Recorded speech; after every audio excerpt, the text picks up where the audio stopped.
Hi guys, welcome back to our channel Praveen and Anita. So obviously நான் தனியாக வந்திருக்கேன் அப்படின்னு சொல்லும்போது உங்களுக்கு தெரிஞ்சிருக்கும். நான் என்னோடய ப்ரெக்னென்சி ஜேர்னியை தான் இன்றைக்கி நான் மறுபடியும் வந்து ஷேர் பண்ண போகிறேன். ஸோ நம்ம லாஸ்ட் 2 வீடியோ பார்த்துருந்தோம், ஃபர்ஸ்ட் மந்த் அண்ட் செகண்ட் மந்தோட எக்ஸ்பீரியன்ஸ் நான் ஷேர் பண்ணியிருந்தேன். ஸோ இன்றைக்கி என்ன வீடியோ அப்படின்னு பார்த்தீங்கன்னா என்னோட 3rd and 4th மந்தோட எக்ஸ்பீரியன்ஸை நான் உங்களுக்கு ஷேர் பண்ண போகிறேன். ஸோ லாஸ்ட் வீடியோவில் ரொம்ப ஓவர்வெல்மிங்காக இருந்துச்சு. ஒரு ஃப்ரெண்ட், அதாவது ஒரு சிஸ்டர், யூடியூப் சிஸ்டர், அவங்க வந்து சொல்லியிருந்தாங்க உங்கள் வீடியோ ரொம்ப மோட்டிவேட்டடாக இருந்துச்சு அப்படின்னு சொல்லிட்டு. So thank you so much. So உங்களுக்கெல்லாம் ஆக தான் நான் வந்து இந்த போடுறேன். பிகாஸ் நானும் யூஸ்வலி என்ன பண்ணுவேன்னா, கூகுளில் போய் நம்ம என்ன சர்ச் பண்ணுறோமோ அதுதான் நம்ம வீடியோவாக கண்டென்ட்டாக மேக் பண்ணணும்னு நினைப்பேன். எவ்ரி மந்த் நானும் 3rd மந்த் என்ன சிம்டம்ஸ் இருக்கும், 4th மந்த் என்ன சிம்டம்ஸ் இருக்கும் அப்படின்னு சொல்லி நானும் கூகுளில் சர்ச் பண்ணேன். ஸோ அந்த விஷயத்தை தான் இன்றைக்கி நான் வந்து உங்ககிட்ட வந்து ஷேர் பண்ண போகிறேன். ஸோ நிறைய நம்ம பார்த்துருப்போம், ஆனால் எனக்கு ரியலாக என்ன இருந்துச்சு அப்படிங்கிறது தான். வாங்க வீடியோக்குள்ளே போகலாம்.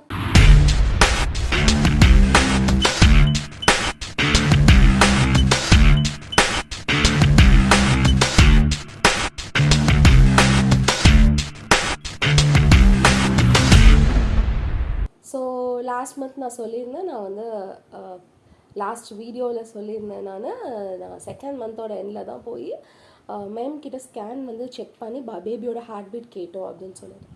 ஸோ அதுக்கப்புறம் என்ன ஆச்சு அப்படின்னு சொன்னீங்க அப்படின்னா, நான் வாமிட்டிங் எனக்கு இருந்துச்சு. வாமிட்டிங் டேப்லெட்ஸ் எழுதி கொடுத்தாங்க. இஃப் நீட் எமர்ஜென்சி அப்படின்னா மட்டும் வாமிட்டிங் டேப்லெட் போட சொல்லி டாக்டர் வந்து சஜஸ்ட் பண்ணியிருந்தாங்க. ஸோ ஆனால் நான் வந்து வாமிட்டிங் டேப்லெட் சாப்பிடலை. நான் வந்து அப்படியே போயிட்டே இருந்துச்சு. 3rd மந்தோட ஸ்கேன் எழுதி கொடுத்துருந்தாங்க. அந்த ஸ்கேன் பேர் வந்து என்டி ஸ்கேன் வெளியே எடுக்கணும் அப்படின்னு சொல்லி எழுதி கொடுத்துருந்தாங்க. ஸோ அந்த டைமில், அதாவது ஒரே ஒரு செக்கப் தான் நம்ம பேபிக்காக போயிருக்கோம். போன அடுத்த செகண்ட் எங்களுக்கு என்ன வந்துச்சு அப்படின்னு சொன்னால், நம்ம டாக்டரை சேஞ்ச் பண்ணிடலாம் அப்படின்னு சொல்லிட்டு. என்ன ரீசன் அப்படின்னா, டாக்டர் மேலே எந்த பிரச்சனையும் எங்களுக்கு இல்லை, எந்த கம்ப்ளைண்ட்டும் இல்லை. She nose my history everything. But ஆனால் எனக்கு என்ன தோணுச்சுன்னா, ஹாஸ்பிட்டல் வந்து கொஞ்சம் ஃபெசிலிட்டியாக இல்லை அப்படிங்கிற மாதிரி ஒரு டவுட் வந்துச்சு. ஸோ அதனால் நாங்கள் என்ன பண்ணோன்னா, 3rd மந்த் வந்து வேறு ஒரு டாக்டர், அதாவது எங்களுக்கு ஃப்ரெண்டு சஜஸ்ட் பண்ணி ஒரு டாக்டரை போய் பார்க்கலாம் அப்படின்னு சொல்லி நாங்கள் டிசிஷன் எடுத்தோம். ஸோ நான் உங்களுக்கு என்ன சொல்லுவேன்னா, if you want to change doctor, இல்லைனா நீங்கள் ஒரு டாக்டரை ஃபிக்ஸ் பண்ணணுன்னா பிஃபோர் 3 மந்த்ஸ் முன்னாடி நீங்கள் வந்து ஃபிக்ஸ் பண்ணிவிடுங்க. பிகாஸ் நம்மளோட ஹிஸ்ட்ரி ரொம்ப இம்பார்ட்டன்ட். ஒரு 3rd மந்த்து, 4th, 5th மந்த்தெல்லாம் போகும்போது பேபியோட க்ரோத்தை வந்து அவங்க மானிட்டர் பண்ணிகிட்ருப்பாங்க. சடனாக வேறு டாக்டர்கிட்ட போனீங்க அப்படின்னா அது வந்து ரொம்ப மிஸ்மேட்ச்டாக இருக்கும். ஸோ அதனால் நாங்கள் ஏர்லி ஸ்டேஜ்லேயே வந்து டாக்டரை செலக்ட் பண்ணிட்டோம். 3rd மந்த் வந்து நாங்கள் வந்து ஒரு டாக்டரை மீட் பண்ணோம். ஸோ எங்களுக்கு எந்த டாக்டருமே ரொம்ப சாட்டிஸ்ஃபைடாக இருந்தாங்க. ஸ்கேன் எடுத்தாச்சு, என்டி ஸ்கேன் எடுத்தாச்சு. என்டி ஸ்கேன் எடுக்கிற சுச்சுவேஷன் நான் சொல்கிறேன். ஆக்சுவலி அவங்க வந்து என்ன சொன்னாங்கன்னா, அந்த டாக்டர்கிட்ட போனோம் செக்கப்பு. போயிட்டு அவங்க சொன்னாங்க, என்டி ஸ்கேன் வந்து வெளியே எடுத்துக்கோடா, பிகாஸ் நீ கொஞ்சம் ஃபேட்டாக இருக்க, மேபி பேபி வந்து தெரிகிறது வந்து கஷ்டமாக இருக்கும், என்டி ஸ்கேன் வெளியே எடுத்துக்கோ அப்படின்னு சொல்லியிருந்தாங்க. சரி, ஓகே அப்படின்னு. பட் அவங்கள்ட்ட ஸ்கேன் மிஷின் இருக்குது. ஸோ எவ்ரி டைம் அவங்க போகும்போது ஸ்கேன் செக் பண்ணிப்பாங்க, பேபியோட பொசிஷன், க்ரோத் எப்படி இருக்குது அப்படின்னு செக் பண்ணுவாங்க. ஸோ அதுக்காக என்னை படுக்க சொன்னாங்க. ஸோ அவங்க ஸ்கேன் வச்ச உடனே பேபியோட பொசிஷன் ரொம்ப கரெக்டாக என்டி ஸ்கேனில் கிடக்கிற மாதிரி கிடச்சிருச்சு.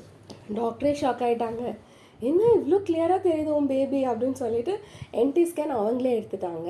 ஸோ அவங்க சில டேப்லெட்ஸ் எல்லாம் சஜஸ்ட் பண்ணாங்க. அங்கேருந்து தான் நான் வந்து டேப்லெட்ஸ் வந்து சாப்பிட ஸ்டார்ட் பண்ணுறேன். இப்படி போய்கிட்டு இருக்கும் போது ஃபேமிலியில் நாங்கள் ஆல்ரெடி சொல்லியிருந்தோம், யார்கிட்டையுமே நாங்கள் வந்து ரிவீல் பண்ணவே இல்லை, நாங்கள் ப்ரெக்னெண்ட்டாக இருக்கோம் அப்படிங்கிற விஷயத்த வந்து யார்கிட்டையுமே நாங்கள் வந்து சொல்லலை. ஸோ வி தாட் நம்ம வந்து ஒரு வீடியோ மேக் பண்ணலாம், வீடியோ மேக் பண்ணி எல்லாருக்கும் சொல்லலாம். அதுக்கு எப்போ சொல்லலாம் அப்படின்னு சொல்லி நாங்கள் யோசிச்சுட்டு இருந்தோம். கரெக்டாக எனக்கு வந்து 4th மந்த் ஸ்டார்டிங் வந்து பார்த்திங்கன்னா நியூ இயர் டைம் வந்துருச்சு.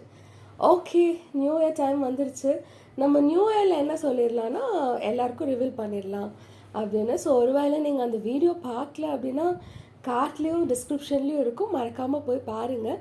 ஸோ இந்த வீடியோ என்ன பண்ணோன்னா, நானும் பிரவீனியும் நியூ இயர் அன்னைக்கு, ஆக்சுவலி நியூ இயருக்கு எங்களுக்கு சர்ச் வந்து நைட்டெல்லாம் சர்ச் இருக்கும். சர்ச்லேருந்து நாங்கள் வீட்டுக்கு வரும்போதே 2:30, 3 அந்த ரேஞ்சில் இருக்கும். அதுக்கப்புறம் நாங்கள் பேசிட்டு எல்லாருக்கும் விஷ் பண்ணிட்டு படுக்கணும் நைட்டு 4. ஸோ மார்னிங் எழுந்திரிச்சு எங்களுக்கு வந்து டாக்டர் அப்பாயின்மெண்ட் இருந்தது. ஸோ மார்னிங் நாங்கள் வந்து 10 o'clock டாக்டரை பார்த்துட்டு, அதுக்கப்புறம் இங்கே கோயம்புத்தூரில் பொட்டானிக்கல் கார்டன் எத்தனை பேருக்கு தெரியும் தெரியல, நானே எனக்கு தெரிஞ்சு அப்போ தான் ஃபர்ஸ்ட் டைம் போகிறேன். அதுக்கு முன்னாடி 1 வீக் போய் பொட்டானிக்கல் கார்டன் எப்படி இருக்குன்னு பார்த்துட்டு வந்தோம் வீடியோக்காக. அண்ட் செகண்ட் டைம் நாங்கள் பொட்டானிக்கல் கார்டன் போகிறோம். போயிட்டு வீடியோலாம் ஷூட் பண்ணியாச்சு. ஷூட் பண்ணி நாங்கள் என்ன பண்ணிட்டோம்னா வீடியோ வந்து ரிலீஸ் பண்ணியாச்சு. நியூ இயர் அன்னைக்கு வி ஆர் ப்ரெக்னென்ட் அப்படின்னு சொல்லிட்டு நாங்கள் வந்து அஃபீஷியலி எல்லா சோஷியல் மீடியாஸ்லேயும் நாங்கள் வந்து ரிவீல் பண்ணிட்டோம். ஸோ அன்னைக்கு தான் என்ன நடந்துச்சு அப்படின்னா, என்னோடய ப்ரெக்னன்சி ஜேர்னிலேயே நான் அதிகமாக வாமிட் எடுத்த டே வந்து பார்த்திங்கன்னா நியூ இயர். ஸோ அப்போ தான் எனக்கு தெரிய வந்துச்சு, நீங்கள் ப்ராப்பர் ஸ்லீப், அதாவது 8 hours ப்ரெக்னன்சி டைமில் உங்களுக்கு ரொம்ப தூக்கம் வரும். பட் ப்ராப்பர் ஸ்லீப் 8 hours இல்லை அப்படின்னா உங்களுக்கு வந்து வாமிட்டிங் அதிகமாக வரும். அப்படிங்கிறதுவே நான் எப்போ எக்ஸ்பீரியன்ஸ் பண்ணேன்னா நியூ இயர் அன்னைக்கு. ஏன்னா நியூ இயரில் எனக்கு வந்து சரியாக தூக்கம் இல்லை. ஸோ அதனால என்ன ஆயிடுச்சுன்னா, நான் தண்ணி குடிச்சா கூட எனக்கு வாமிட் வர ஆரம்பிச்சிருச்சு அன்றைக்கி ஃபுல் டே. இளநீ குடிச்சிட்டு அப்படியே அந்த இளநீ காசு கொடுக்குறதுக்கு முன்னாடி அங்கே நான் வாமிட் பண்ணுறேன். ஸோ யூஸ்வலி நான் வாமிட் பண்ணுவேன், சாப்பாடு அந்த மாதிரி விஷயங்கள். லிக்விட் கூட தண்ணி கூட வாமிட் வரும் அப்படிங்கிறது நான் அன்றைக்கி தான் ஃபீல் பண்ணேன். என்னால் முடியாமல் நான் வந்து நைட்டு வந்து வாமிட்டிங் டேப்லெட்டே நான் எடுத்துக்கிட்டேன். ஸோ அந்த அளவுக்கு நான் வந்து வாமிட் எடுத்தேன். ஸோ நான் உங்களுக்கு என்ன சொல்லுவேன்னா, ப்ரெக்னன்சி டைமில் ப்ராப்பர் ஸ்லீப் ரொம்ப ரொம்ப ரொம்ப இம்பார்ட்டன்ட். அண்ட் இந்த 3 to 4 months நான் வந்து கற்றுக்கிட்ட மெயின் விஷயம் என்ன அப்படின்னு சொன்னால், நீங்கள் வயிறு எம்டியாக இருந்தாலும் வாமிட் வரும். நான் ஆஃபீஸ் டைம்லலாம் வந்து பார்த்திங்கன்னா, எனக்கு காலையில் நான் சாப்பிட்டு போகிறேன், எனக்கு 11:30 பிரேக் இருக்குது. 11:30க்கு நான் ஏதாவது காஃபி குடிக்கிறது இல்லை. நான் ப்ரெக்னன்சி டைமில் காஃபி ஸ்டாப் பண்ணிட்டேன். ஏதாவது ஸ்நாக்ஸ் நான் சாப்பிடாம ஸ்ட்ரைட்டாக 1 o'clock சாப்பாடு சாப்பிட்டுக்கலாம் அப்படின்னு நினச்சேன்னா எனக்கு வாமிட் வரும். ஸோ நீங்கள் என்ன பண்ணக்கூடாது அப்படின்னா, எம்டி ஸ்டொமக்கில் ப்ரெக்னன்சி டைமில் இருக்காதீங்க. ப்ளஸ் வந்து ஸ்லீப் வந்து ப்ராப்பராக எடுத்துக்கோங்க. ரொம்ப ஓவர் ஸ்லீப்பும் வேண்டாம். டாக்டர் என்கிட்ட அப்படி தான் சொல்லிவிட்டாங்க, நீ ரொம்ப ஓவராக ஸ்லீப் போக வேண்டாம், 8 hours மேக்ஸிமம், அதுக்கு மேலே தூங்க வேண்டாம். அந்த 8 hours கண்டினியூஸாக தூங்கு, ஸ்ப்ளிட் பண்ணி காலையில் 2 மணி நேரம், மத்தியானம் 2 மணி நேரம், அப்படி தூங்காத அப்படின்ற மாதிரி சொன்னாங்க. ஸோ அது ரெண்டுமே இல்லைன்னா நமக்கு என்ன பண்ணுதுன்னா, வாமிட்டிங்கை வந்து அதை ட்ரிகர் பண்ணி விடுது. ஸோ அது ரெண்டுமே ரொம்ப இம்பார்ட்டன்ட் அப்படிங்கிறது எனக்கு வந்து 3rd month கடைசி, அதாவது 4th month தான் எனக்கு தெரிஞ்சுது. ஸோ 4th month அப்படிங்கிறது வந்து எனக்கு எப்படி போச்சு அப்படின்னு சொன்னால், 4th month மிட் இருக்குது இல்லைங்களா, மிட்டில் வந்து எனக்கு வாமிட்டிங் ஸ்டாப் ஆகிடுச்சு. நியூ இயர் அன்றைக்கி ஹெவி வாமிட்டிங் இருந்துச்சு. நியூ இயர் அப்புறம் நான் வந்து தெரிஞ்சிருச்சு, எனக்கு ஸ்லீப்பும் ஃபுட்டும் இல்லைன்னா வாமிட்டிங் ரொம்ப ஜாஸ்தி வருதுங்கிறது தெரிஞ்சிருச்சு. நான் அதை கரெக்டாக கண்ட்ரோல் பண்ண ஆரம்பித்தேன். எனக்கு என்னோடய வாமிட்டிங் ஸ்டேஜே வந்து ஸ்டாப் ஆகிடுச்சு 3.5 months. ஸோ யூஸ்வலி வாமிட்டிங் அப்படிங்கிறது வந்து மேக்ஸிமம் 90% ப்ரெக்னென்சியில் எப்போ ஸ்டார்ட் ஆகும்னா, அந்த 2nd month ஸ்டார்டிங் அந்த மிடில் தான் வந்து ஸ்டார்ட் ஆகும். 2nd month ஸ்டார்ட் ஆச்சுன்னா அது 3rd and half 3 and half 4th week வந்து 4th month வந்து ஸ்டாப் ஆகிடும். என்னோடய ஃப்ரெண்ட்ஸ் எல்லாம் சொன்னாங்க, ஒருவேளை 4th ஸ்டாப் ஆகலைன்னா உனக்கு அன்டில் டெலிவரி வரைக்கும் இருக்கும்னு. பை காட்ஸ் கிரேஸ் வந்து எனக்கு வந்து 4th month வந்து என்னோடய வாமிட் வந்து ஸ்டாப் ஆகிடுச்சு. பட் ஆனால் அந்த இடத்துல எனக்கு என்ன வந்துச்சு அப்படின்னா, கோல்டு வந்துருச்சு எனக்கு. சடனாக எனக்கு டஸ்ட் அலர்ஜி இருந்துச்சு. அந்த டஸ்ட் அலர்ஜி வந்து 4th month வந்து எனக்கு பீக்கில் போயிடுச்சு. என்னோடய வாமிட்டிங் டவுன் ஆகும், என்னோடய டஸ்ட் அலர்ஜி அதிகமாகிடுச்சு. ஸோ அது என்னால் வந்து கண்ட்ரோல் பண்ணவே முடியல. டாக்டரும் வந்து டேப்லெட் எடுக்கக்கூடாதுன்னு சொல்லிட்டாங்க, எந்த டேப்லெட்டும் எடுக்கக்கூடாது அப்படின்னு சொல்லிட்டாங்க. ஸோ அப்படி இருக்கும் போது என் டஸ்ட் அலர்ஜியை மெயின்டைன் பண்ணுறது எனக்கு ஒரு பெரிய டாஸ்க்காக இருந்துச்சு. எந்த கை வைத்தியம் பண்ண முடியாது. கை வைத்தியம் இன் சென்ஸ் நம்ம வந்து குருமிளகு போட்டு வைக்கிறோம், எது சூடு, எது நம்ம பாடிக்கு செட் ஆகும் எதுவுமே நமக்கு தெரியாது. நம்மளை தாண்டி பேபியை எஃபெக்ட் பண்ணக்கூடாது. ஸோ அதனால் அது வந்து அதுவாக ரெடி ஆகிற வரைக்கும் நான் வந்து கொஞ்சம் வெயிட் பண்ண வேண்டியது இருந்துச்சு. ஸோ எனக்கு வந்து ப்ரெக்னென்சியோட வாமிட்டிங் அப்படிங்கிறது வந்து 3rd month அதாவது 4th month மிடில் முடிஞ்சுது. 4th month அப்புறம் எனக்கு என்ன வந்துருச்சுன்னா, அந்த மிட்டுக்கு அப்புறம் டஸ்ட் அலர்ஜி வந்துருச்சு. until 5 months எனக்கு தெரிஞ்ச ஒரு 10 days பக்கமே ரொம்ப பீக்கில் இருந்துச்சு. மேனேஜே பண்ண முடியாத அளவுக்கு இருந்துச்சு. தும்பல் வந்துட்டே இருந்துச்சு, இரும்பல் வந்துட்டே இருந்துச்சு, எதுவுமே பண்ண முடியாத அளவுக்கு இருந்துச்சு.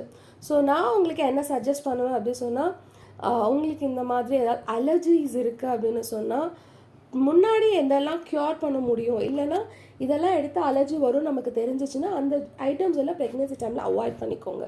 டாக்டர் சிம்பிளாக சொல்லிட்டாங்க, நாட் குட் ஃபார் பேபிடா, நீ என்ன வேணால் பண்ணிக்கோ, டேப்லெட் எடுத்தால் good for not good for baby, உனக்கு ஓகேவா அப்படின்னு கேட்கும்போது, இல்லைங்க எனக்கு டேப்லெட் வேணாம், ஐ வில் மேனேஜ் அப்படின்னு சொல்கிற மாதிரி இருந்துச்சு. ஸோ அவங்க என்ன சொன்னாங்கன்னா, ஆவி பிடி, டஸ்ட்டில் போகாது அப்படின்னு சொல்லிட்டு சிம்பிளாக முடிச்சிட்டாங்க.